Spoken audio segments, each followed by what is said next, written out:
Hello and welcome back to Watching Brief for the week of the 12th of July 2021. I am joined as ever by my wonderful and hard-working co-host, Mr. Andy Brockman. Good evening, Andy. Good evening, Marc. It's been a rather hectic couple of days, hasn't it? It has indeed. It has. In fact, just before we started recording, Andy was saying off screen that our ongoing watching brief, our mission to bring you the news of the week in order to discuss and comment on below, could usefully be renamed, given the events of the past few weeks, Watching Sheffield, because we are once again, folks, commenting on events at Sheffield University. Sheffield.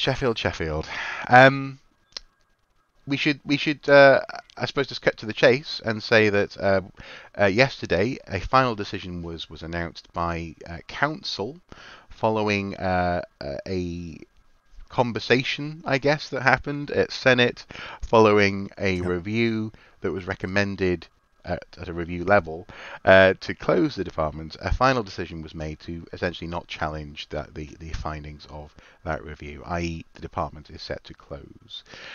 I guess all that we really need to do at this stage is step aside and let people speak. We recorded this morning an interview with Umberto Albarella and Helen Thompson, and this is what they had to say.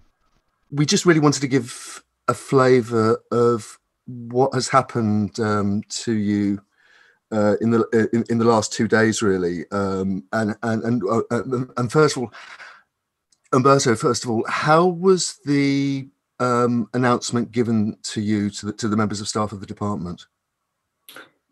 Well, first of all, thank you very much for having us here. We were given we were offered a meeting with the Vice Chancellor, video meeting with the Vice Chancellor, which we were pleased about, because in all this controversy, we have never had any opportunity to talk to the Vice Chancellor. He never replied to our letter in which we highlighted some of the issues. He was never in contact with us in any way. So, but however, the way it went was, to say disappointing is a euphemism, because basically during the meeting our cameras were taken off and our microphones were muted. There was no opportunity whatsoever to ask any questions. And it reminded me of a scene for perhaps the Ceausescu regime in Romania, in which you have this guy who basically for almost exactly 13 minutes provided us with the usual narrative that they repeated so many times, and just said that the council had approved the proposal of the University Executive Board, and no questions, no discussions, nothing. There was a member of the Vice Chancellor's staff, I can't remember his name now, who told us which is the number to use for kind of mental health support. And that was about it. And Helen, did you, as a student body, have a similar experience? How was the decision of the council communicated to you? So we were spoken to by a guy named Rob Sykes, who's on the executive board at the university and works in grad operations and whatnot. And he didn't mute us or turn off our cameras, thankfully, but he spent most of the time being pretty combative. He was at points starting to raise his voice, and he was rather condescending towards all of us as students. So we had more of a discussion. There was time for questions. We actually pushed him to go 15 minutes over time, which I think some of us were quite pleased with, because we felt we deserved a much longer discussion. But yeah, it was a very frustrating experience, and very dismissive of how we felt about what had happened. Now, Andy, could I add another point? Would you mind very quickly? Please do. Yeah. I have to say that I have experienced rudeness in my life, but this has been one of the worst. And I think not only the behavior is rude, but I think we have to use the word cowardice, because this is the behavior of a coward. Basically, this man couldn't look at us in the face while he was announcing that we are very likely going to lose our jobs, and then that he's going to destroy what we have built in many, many years. He couldn't even look at us in the face. It's just so pathetic. How can a big and important institution like the University of Sheffield be led by people of such caliber? Now, the university don't, or at least they haven't put out a press release that we've been able to see. However, Professor Lamberts was quoted in the BBC as saying that the decision had been taken because of a difficult situation with undergraduates, that the university would retain its links with the community and archaeology will continue, but concentrating on postgraduates like Helen, who's with us. How do you see that commitment in terms of your experience?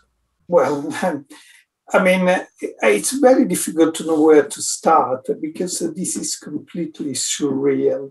I mean, so basically what they are saying is that first they do destruction and then they do the planning, okay? In 2 months' time, we have to start a new academic year. We don't know whether we will be in the job, whether we will have students, whether we will be teaching.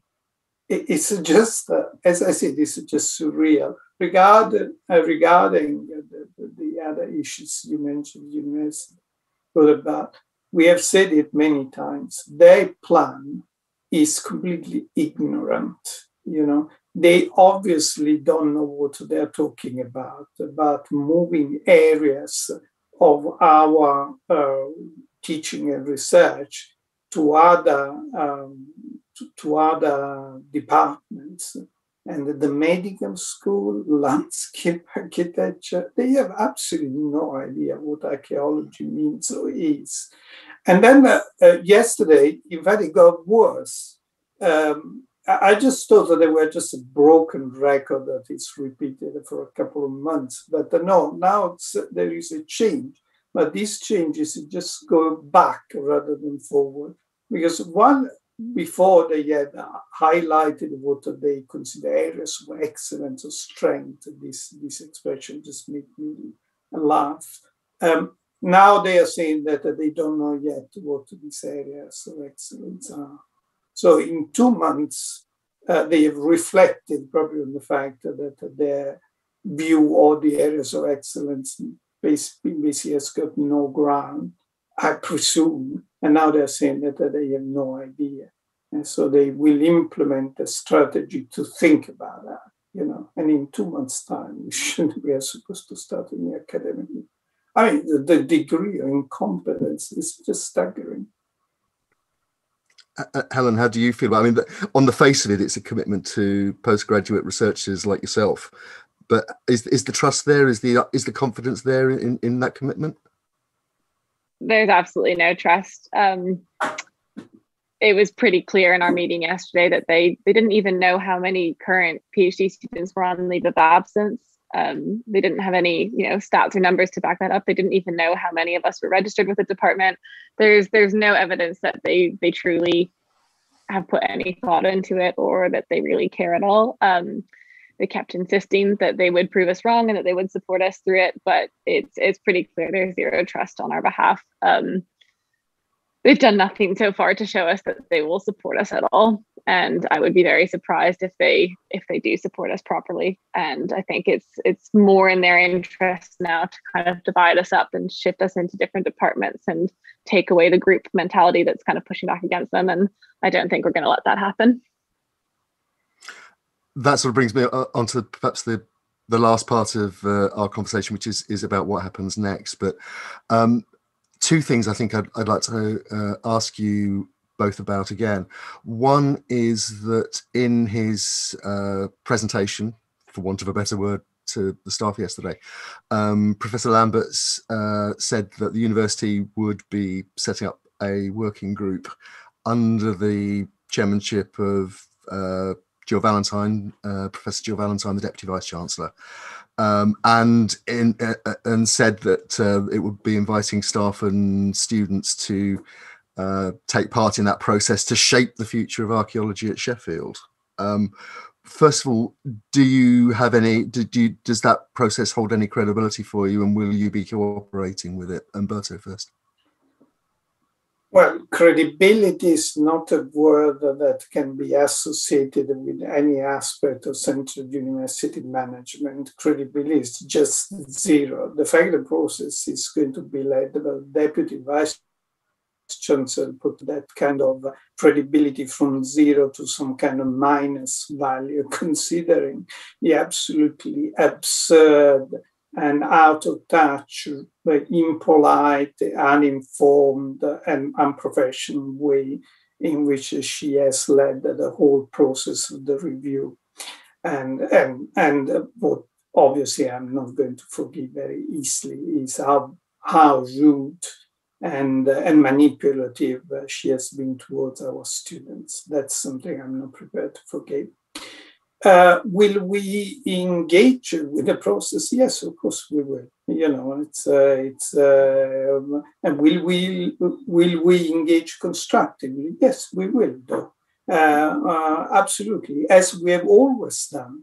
I think one thing that has got to be clear, and that the reason why we have got to this point in which we are talking to you, Andy, and we are talking to the press, we are talking to our colleagues from outside the university, rather than talking within the university, is because university central management has absolutely refused to have any conversation with us.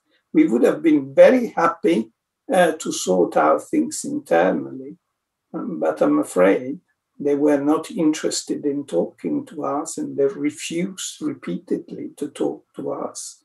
And therefore, we had to find out a solution. Do they want to talk to us now? Fine, and we will talk to them, but there is a lot of damage that has been done, and it's not going to be easy for this to be undone. And Helen, will you, the student body, be talking, and will you be talking as a collective again, as you've been up until now?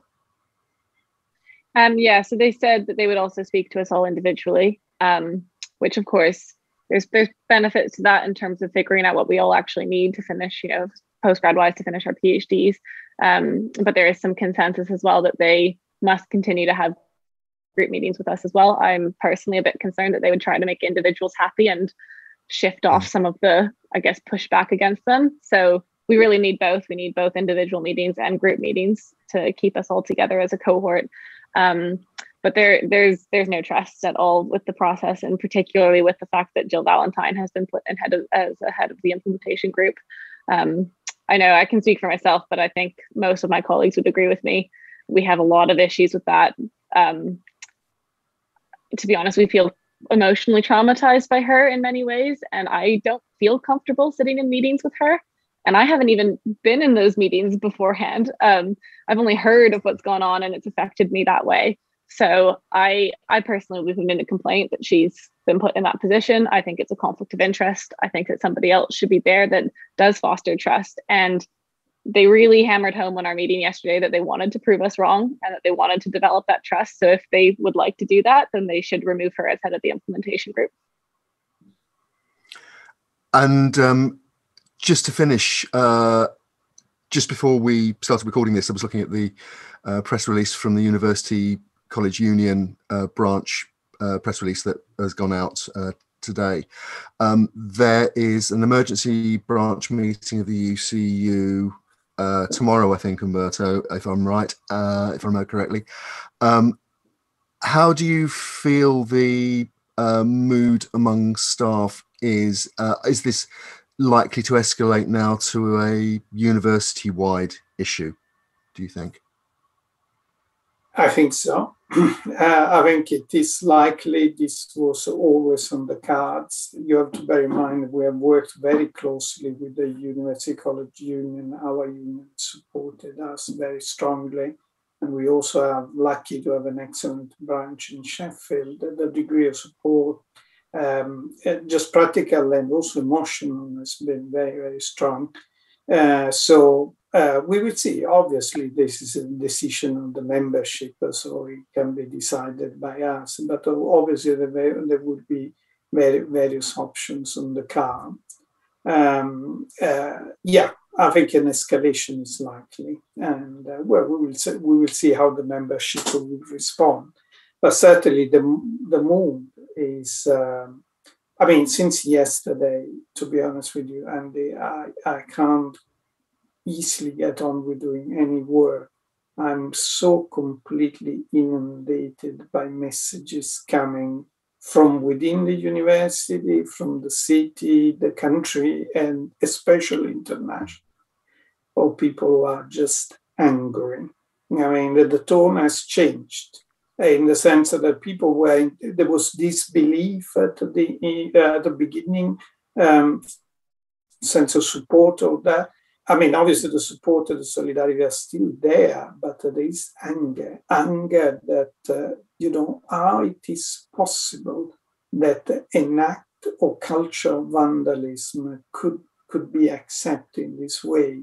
I mean, if somebody goes, if the British Museum decides, its committee decides that it's a good idea to deface some of the valuable statues that they have, the country would be up in arms. Why should we accept that, basically a group of self-serving individuals are going to destroy what this country has created in many decades, and which is so important for students of the past, students of the present, students of the future? I repeated what I said from the very beginning. This is an abysmal act of cultural vandalism that our country should really not accept. And Helen, just finally, one of the things I think that struck us in covering this story is the fact you couldn't get a sheet of paper between the positions of the student body and the staff. You've been working very closely together on this. Do you see that continuing? Absolutely. I mean, if anything, this process has shown me just how good our department is. Like it sounds weird to say I've never been more happy to be a part of this department. I've never been more sad to be a part of the University of Sheffield. We always knew the department was amazing, but it's pretty evident that we really, really support each other and care about each other. And that's not going to change, even if they try to shift us off across the university. We are, we're a special place. That bond isn't going to be broken. We also spoke to undergraduate student Liam Hand earlier, who has been involved heavily in the campaigning at Sheffield. And this is what Liam had to say. We're joined on Watching Brief also by Liam Hand, who's a third-year undergraduate at Sheffield University, and more to the point in terms of telling the story of the fight to save the Archaeology department. He's the person that started the very successful Change.org petition, which is now standing at something over 46,000 names. All that effort, all those names, and the university still voted through the proposal to close the department, barring a few centres of excellence, which they're planning to distribute somewhere, we don't know where yet, in the rest of the university faculties. How do you feel about it in retrospect? I feel that I feel frustrated. I feel like the decision was clearly based on things that they'd already decided. Like, I feel like if they were to have had any say in changing the matter, that it would have been changed. Like, I know the bulk of the Senate were in full support of the department. I know that the rest of clearly the global outcry to support the department was massive. So it's clearly been we're going to ignore any advice we're given and just go ahead with what we've decided anyway. And I think that's pretty clear, apart from the meetings we've had. It's certainly the case that if you look at the minutes for the executive board, which are the only minutes so far that have been released in terms of university discussions about this, there's no mention of the petition. There's no mention of anything really, of any information other than what's contained within the review report that was actually discussed by the EB. So do you think that the university institutions were even formally made aware of the extent of support for the department outside? Do you have an impression of that? I have a impression that it was willful ignorance to ignore it more than anything.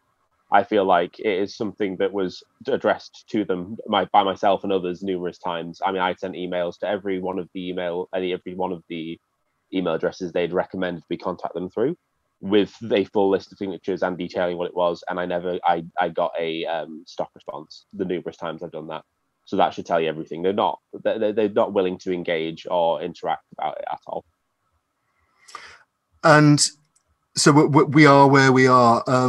How did you find out about the decision yesterday?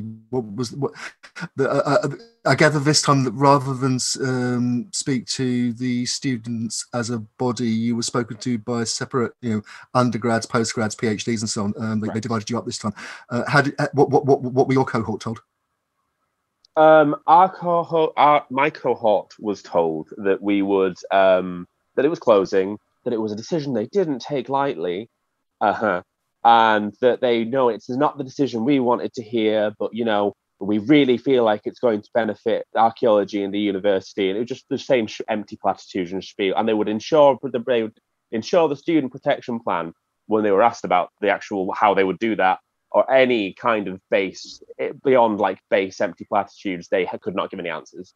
So it's just lip service. We were given a lot of lip service. We were fobbed off. One of the members of the UEB was really quite rude and a little bit aggressive to an undergraduate student who asked specific questions about if for people who potentially wanted to do PhDs here in the future, or would have done, but those areas of research not being withheld within the Right Roads group, would they try and ensure we would get the same alumni discounts at York and Leeds as they're in the same group? To which he responded that they would make it work within Sheffield if they could, and if not, that would be an individual conversation they would have. He refused to answer the question. When she said, well, this is something that will affect multiple people, I'm asking on a public space, because that means we know where we stand. It's not about just me, it's about everyone.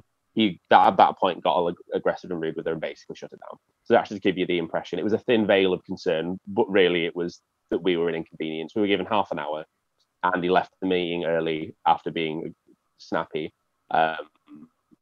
We were given 5 days notice again for a meeting, again, and I made a point at the beginning of the meeting to say half an hour is not sufficient, and that they need to give us more notice than 5 days is unacceptable. To which he said, well, we give you as much notice as we can, which is not true, because they could have had a meeting with us irrespective after the 12th to discuss it with us, and so they should have had that meeting in place weeks ago. Obviously, if a member of the university was here, they will probably say that they'd obeyed all the rules and codes and so on in approaching you, and obviously you would probably disagree with that. One thing that struck us very much in covering this story is and we wanted to keep in front of our audience really, is the human element in all this. And obviously people will sense your frustration and maybe even anger at the university administration from your point of view. But I mean, what kind of toll is it taking on your friends and colleagues, and what support structures are in place either from the university, or what are you doing yourselves to cope with this situation, which is obviously unprecedented? It's not what somebody goes to any university expecting. So, I mean, I had every intention of staying at Sheffield for a PhD. I'd been in discussions with this, and there was a real community here at Sheffield, and it's something that it's the reason I chose Sheffield, is that there were fields I wanted to go into. I came into Sheffield as a mature student, and it's essentially, I've put all the work in, done all the extra stuff for years for the rug to be pulled out from underneath me, essentially. I mean, my partner's here doing a PhD. We can't go. I don't have the option to go elsewhere for the foreseeable to do a PhD. Essentially, my life goes on pause now. I want to continue my academic career because of them, and I'm just one person. There's people who have been here, who've invested a decade into being here, with undergraduate, moving up here, postgraduate, PhD, and now they were going to do postdoc positions here who now will never get that opportunity. People who, once this fully closes down, your alma mater closing means that your degree inherently has less worth. People who are in their first and second years are really worried because they're like, there's no way they can say they're going to guarantee their quality of education. They can't do that because people will leave. It's an empty platitude because it's just they can tick a box, and it's blatantly clear they do not care. And these people are worried about whether they're going to be able to do the modules they want to do, which will affect what master's courses they want to do, the jobs they want to do, because they don't get the actual experience that they came here for. To which the university executive board member who was in my meeting just responded with, "Well, modules can be discontinued at any point, so this is no different." Completely unsympathetic, and his attitude was insulting, to be perfectly honest. And it shows I think it's clearly the whole university executive board does not care about us. Does not care about it cares about students are only useful as long as they're paying money, and the staff are expendable as far as they're concerned. And it's disgusted me because the staff have been fantastic throughout the process. They're fantastic anyway. And it's really hard to see these really incredible people be treated like they're disposable. It infuriates me. I suppose the obvious question is the university institutions have now taken the decision that they've taken, regardless of what you or anybody outside looking in thinks of that decision and the quality of the decision making process. From your point of view, and again your colleagues' point of view, what happens next? Obviously, the petition is still live, isn't it? I believe, but are you looking to change that or go forward with something different, or campaign in a different way? What I know it's early days, but what do you think is likely to happen next? Well, I mean, to a certain extent at the moment, people are still licking their wounds, but we are in discussions about what next steps are, because we're not going to just sort of lay down and take this. That I can tell you. There is discussions about talking to external bodies. There are discussions about internal conversations and what next steps will be in terms of highlighting the issues, because this isn't going to end with archaeology, and this is just a trial run of a silly scheme that somebody in the UEB has decided is going to be a great buzzword they can throw around to streamline the university. And the reason this has gone through, I'm convinced, is not because it makes sense, but it's because somebody decided we'd be the guinea pig.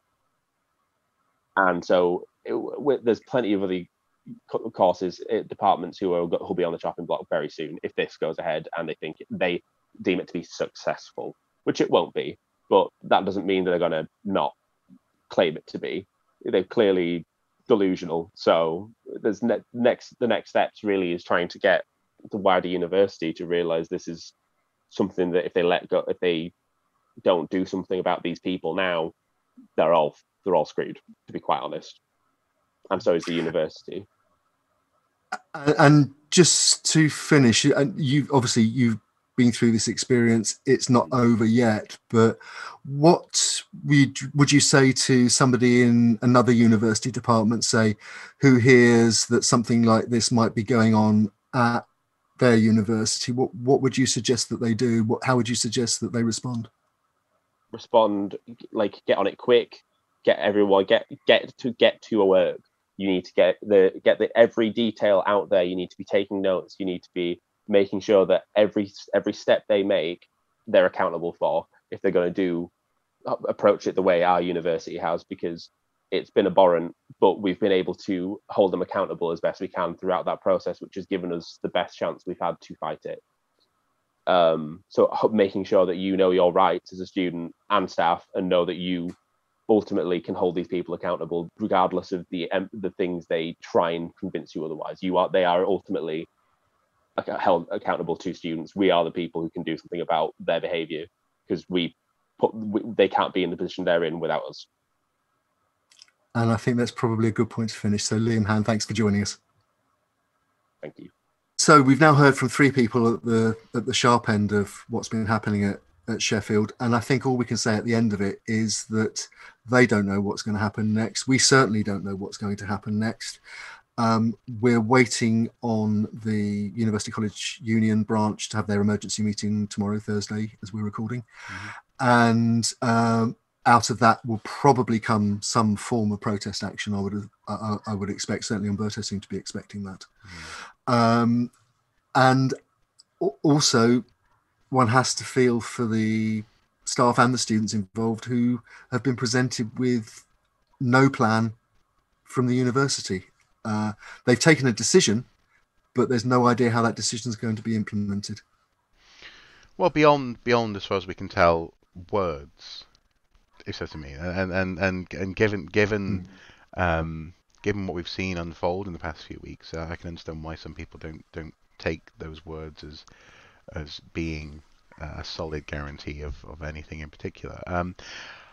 With that in mind, though, I suppose, judicial review and other stuff as possibilities may well be in the works. Obviously, we don't know. We'll keep an eye on it, and we'll let you guys know as and when that may happen. But that notion of the bitter taste left in people's mouths over the course of this leads me to ask a very simple question, and that is there no recourse? Is there no body by which some of this stuff might be improved for future such interactions? Even if there's no further questioning of the actual outcome of this review process, we have reported on, have we not, in the past few weeks, incidents of less than best practice, shall we say? Instances where people feel as though, at the very least, they have been misled, shall we say?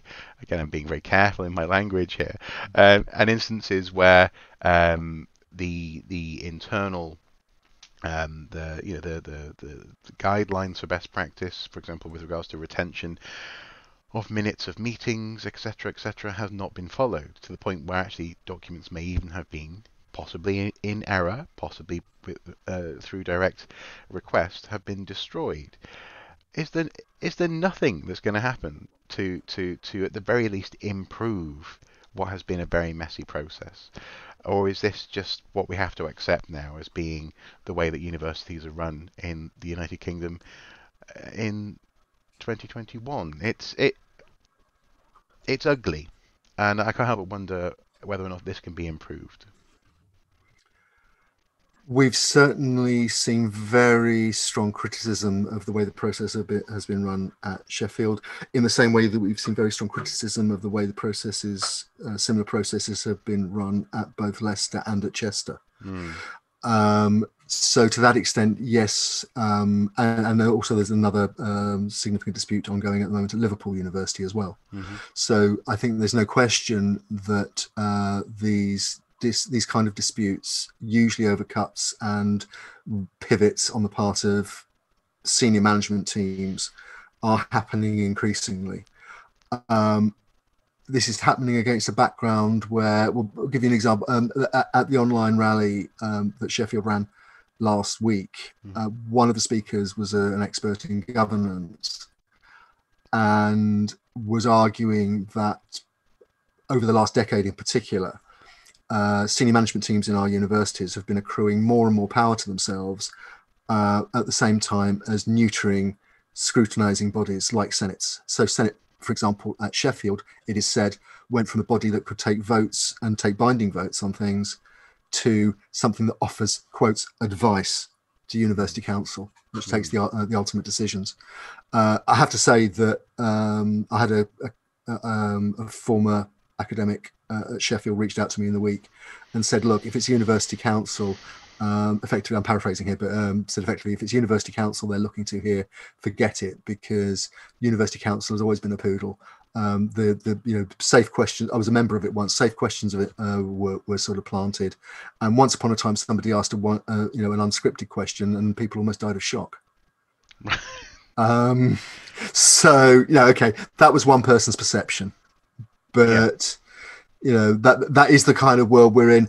You talked about judicial reviews and things like that. At the moment, we just don't know. People will be looking at their options. That is one option. There is the Office for Students, which has a complaints procedure when internal complaints procedures have been exhausted. That is another option. We heard about it from earlier.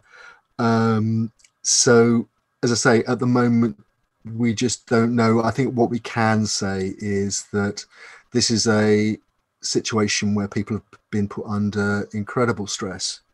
And even with yesterday's decision, one way or the other, there's no resolution here. This is a process that's going on and on. The stresses on individuals are going on and on. It is just very sad. And for anyone that cares about higher education and all the good things it does, to see something like this happening is just really distressing. Well, this has been another bumper episode of Watching Brief. So as much as I could continue to discuss this, I'll leave it there.